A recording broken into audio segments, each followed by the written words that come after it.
When I was 10 and 11, I auditioned for the Nutcracker at Ballet New England, a professional ballet company, and I got in. I was a mediocre yet very enthusiastic dancer. I didn't even start dancing until I was in third grade.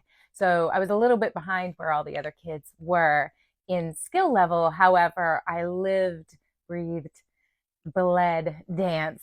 So I tried very hard. Cut to one of the nights of the show. I was a soldier, and we had these big, giant wooden swords.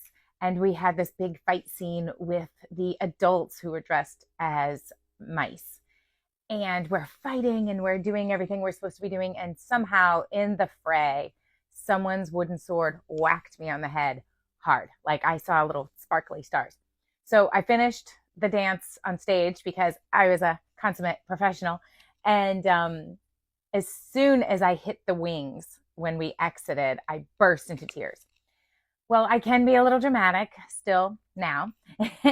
And I kept crying and crying. And apparently, someone must have told someone else, this kid will not stop crying. And of course, this was a professional ballet company. There were no parents backstage or anything like that. It was all professionals.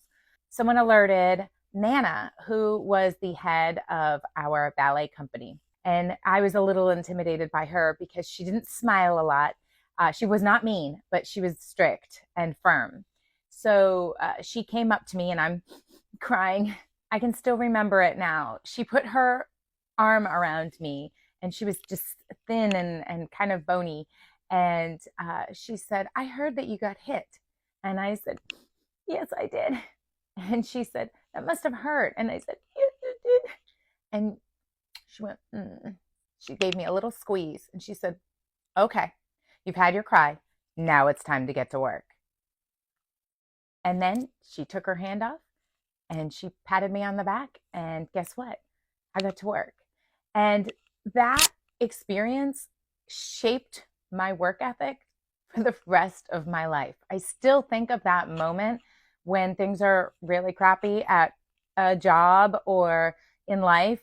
And I keep on pushing through. Like you have a little moment to be upset or take your lick, and then it's time to get to work. Here's to those moments that shape you when you're little, and I hope that you had one. And I'd love to hear your moments of when you had that aha moment or someone said something that affected you for the rest of your life. So also don't forget to like, subscribe, and follow so that you can get more content. And then let me know what you want to hear about.